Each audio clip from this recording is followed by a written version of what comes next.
नमस्कार दोस्तों, आप देख रहे हैं नमो भारत न्यूज। मैं हूं अतुल शुक्ला। दोस्तों, कल लिबरल सेकुलर इकोसिस्टम ने श्री राम मंदिर निर्माण को रोकने के उद्देश्य से एक और लड़ाई छेड़ दी। इस इकोसिस्टम की विशेषता यही है कि कभी निर्माण करने की लड़ाई नहीं छेड़ता, हमेशा निर्माण को रोकने के लिए लड़ाई छेड़ता है। कभी कोडनकुलम न्यूक्लियर पावर प्लांट के निर्माण को रोकने की लड़ाई लड़ता है, तो कभी सेंट्रल विस्टा के निर्माण को रोकने की, कभी हाईवे परियोजना का निर्माण रोकने के लिए आंदोलन करता है, तो कभी किसी स्टील प्लांट का निर्माण रोकने के लिए। इकोसिस्टम है भी बहुत बड़ा, विकट विस्तार लिए, अलग अलग मुंड, हाथ, पैर, नेत्र वगैरह को खुद में समेटे। इसका फायदा यह है कि कौन कब लड़ाई छेड़ दे यह कह पाना बहुत मुश्किल होता है। कभी कभी तो इसके लिए निर्माण रोकना उतना ही महत्वपूर्ण है जितना निर्माण को तोड़ना। स्मरण रहे, इसी इकोसिस्टम का प्रयास था कि राम सेतु तोड़ दिया जाए ताकि इतने पुराने और धार्मिक महत्व के सांस्कृतिक धरोहर वाले निर्माण के साथ साथ हिंदुओं का मनोबल भी तोड़ा जा सके।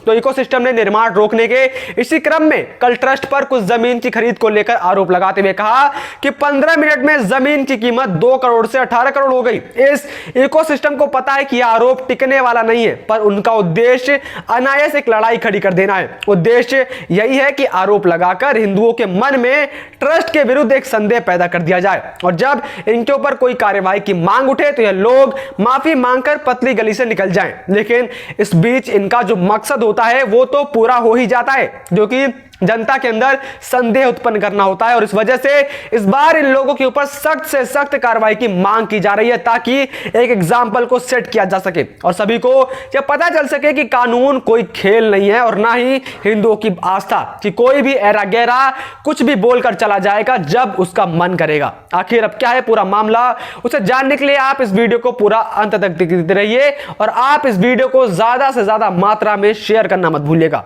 दोस्तों, राम मंदिर को लेकर इस देश के अंदर हर एक विपक्षी पार्टी ने अड़ंगा डाला है, और इसमें खासकर कांग्रेस तो हमेशा फ्रंट फुट पर आगे खड़ी थी। लेकिन इस साल खेल थोड़ा पलट गया है। इस बार राम मंदिर निर्माण में अड़ंगा बनने आई है आम आदमी पार्टी। अब ऐसा नहीं है कि कांग्रेस सुधर चुकी है या फिर ऐसा कुछ। दरअसल अभी टूल किट विवाद को लेकर कांग्रेस वैसे ही बैकफुट पर है, और टूल किट में भी राम मंदिर का जिक्र है। ऐसे में वो अभी इन मुद्दों से बच रही थी, इसलिए कांग्रेस का कर्जा उतारने के लिए इस बार कमान आम आदमी पार्टी ने संभाली है, जिससे उसका कर्जा उतार सके। दरअसल जब पहली बार दिल्ली में आम आदमी पार्टी ने अपनी सरकार बनाई थी तो वो इसी कांग्रेस के साथ मिलकर बनाई थी। ऐसे में उसे उसका कर्जा तो उतारना ही था।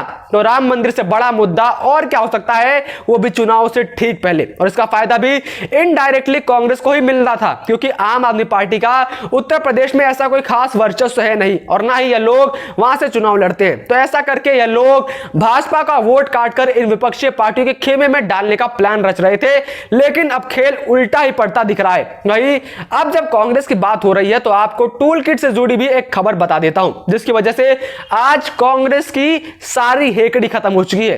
हाल ही में टूल किट का मामला काफी ज्यादा चला था, जिसके चलते अब इसी मामले को लेकर एक खबर सामने आ रही है कि छत्तीसगढ़ हाईकोर्ट ने कांग्रेस पार्टी को एक बड़ा झटका दे दिया है। दरअसल कांग्रेस टूल किट के मामले में बहुत उड़ रही थी और उसने बीजेपी के नेताओं के ऊपर कोर्ट में मामला दायर कर रखा था। लेकिन आज अदालत ने कांग्रेस को झटका देते हुए राज्य के पूर्व मुख्यमंत्री और भारतीय जनता पार्टी के राष्ट्रीय उपाध्यक्ष रमन सिंह तथा पार्टी के राष्ट्रीय प्रवक्ता संबित पात्रा के खिलाफ जांच पर रोक लगा दी है। हाईकोर्ट ने दर्ज की प्राथमिकी के आधार पर जांच जारी रखने पर रोक लगा दी है।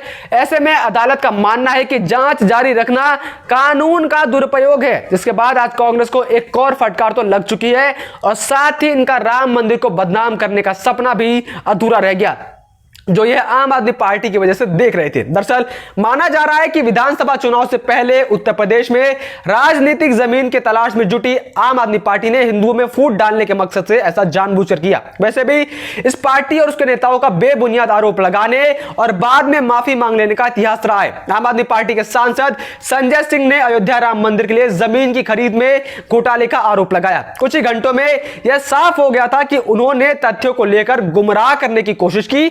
उसके उसके बाद से उन पर राम मंदिर के निर्माण में अडंगा डालने और राम जन्मभूमि तीर्थ क्षेत्र ट्रस्ट को बदनाम करने की कोशिश के आरोप लग रहे हैं। कानूनी कार्रवाई की मांग भी बहुत तेजी से उठ रही है। राम मंदिर में जमीन घोटाले के आपके आरोपों को लेकर विश्व हिंदू परिषद ने कड़ा रुख दिखाया है। विश्व हिंदू परिषद के कार्यकारी अध्यक्ष आलोक कुमार ने ट्रस्ट को मानहानि का केस करने का सुझाव दे दिया है। साथ ही उन्होंने कहा है कि इस बार इन्हें माफी मांगने पर न छोड़ा जाए और इसे इसकी परिणति तक लेकर जाया जाए। यह पहला मौका नहीं है जब आम आदमी पार्टी के नेताओं पर मानहानि का केस करने की बात हो रही है। ऐसे कई मामलों में उन्होंने बाद में माफी मांगकर अपनी जान भी बचाई है। इनमें आपके सुप्रीमो और दिल्ली के मुख्यमंत्री अरविंद केजरीवाल भी शामिल हैं। 2018 में केजरीवाल, संजय सिंह, राघव चड्ढा और उस समय आपके नेता रहे आशुतोष ने तत्कालीन केंद्रीय मंत्री अरुण जेटली को एक संयुक्त पत्र लिखा था। इसमें तीनों ने जेटली से मानहानि मामले को लेकर माफी मांगी थी। यह मामला दिल्ली और जिला क्रिकेट संघ में घोटाले के आरोपों से जुड़ा था।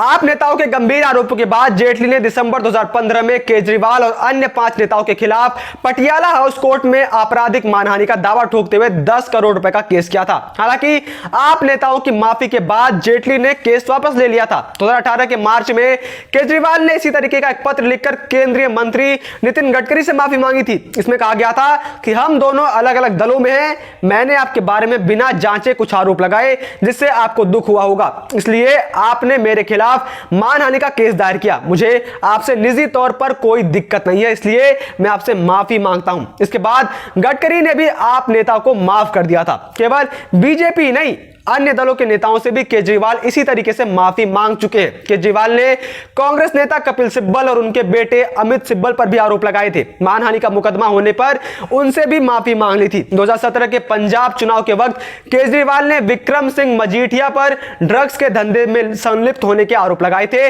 और यह भी कहा था कि आपकी सरकार बनने पर उन्हें जेल भेजेंगे। लेकिन इस मामले में भी मजीठिया ने जब मानहानि का दावा किया तो केजरीवाल ने लिखित तौर पर उनसे भी माफी मांग ली थी। यही नहीं, आपको अगर हाल ही की बात बताऊं तो अभी बीते महीनों ही जब प्रधानमंत्री मोदी कोरोना वायरस को लेकर राज्य के मुख्यमंत्रियों के साथ मीटिंग कर रहे थे तो ऐसे में अरविंद केजरीवाल उसकी चुपके से लाइव स्ट्रीमिंग कर रहे थे, जिसके बाद जब प्रधानमंत्री मोदी को यह बात पता चली थी तो उन्होंने केजरीवाल की जमकर फटकार लगाई थी, जिसके बाद केजरीवाल की सिट्टी पिट्टी गुल हो गई थी और वो उस लाइव स्ट्रीम में ही सबके सामने माफी मांगते हुए नजर आए थे। माफी मांगना तो इनका एक पुराना कल्चर है और यही कारण है कि इस बार आप नेताओं को केवल माफी मांगने पर ही बख्श नहीं देने की बात कही जा रही है, क्योंकि गलती 1 या 2 बार होती है जिसे माफ किया जाता है, लेकिन अगर कोई व्यक्ति बार बार गलती करे तो यह उसकी प्रवृत्ति ही होती है। और यह तो गलती भी नहीं है, यह तो सीधा सीधा इन विपक्षी पार्टियों का आने वाले चुनाव पर असर डालने के लिए एक बहुत बड़ा षड्यंत्र है, एक बहुत बड़ी साजिश है, जिसके अंदर बहुत बड़े बड़े नाम शामिल हैं। मैं आपको इन षड्यंत्रों के बारे में कब से आगाह करते हुए नजर आ रहे हैं। ऐसे में जरूरी है कि इन पार्टियों को सख्त से सख्त सजा दी जाए।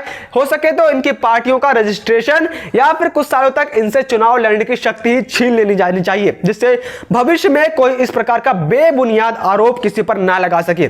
फर्क इससे नहीं पड़ता कि किसने यह आरोप लगाए हैं। आम आदमी पार्टी ने शुरुआत की है, पर उसे आगे ले जाने के लिए सपा, कांग्रेस, मीडिया, पत्रकार, एजेंडाकार, परजीवी, आंदोलनजीवी लगभग सब आ गए हैं। यह शोर जो शुरू हुआ है तब तक चलेगा जब तक टूल किट के अगले पेज पर लिखा हुआ कोई और मुद्दा नहीं मिल जाता। यह सीधा सीधा जनता को मैनिपुलेट कर रहे हैं और अपने फायदे के लिए देश की मर्यादा का सरेआम मजाक बना रहे हैं। इसलिए इस मुद्दे पर कार्रवाई तो जरूरी होनी चाहिए और इन लोगों को ऐसी सजा देनी चाहिए जिससे कि एक एग्जाम्पल सोसाइटी में सेट हो सके। जय हिंद, जय भारत।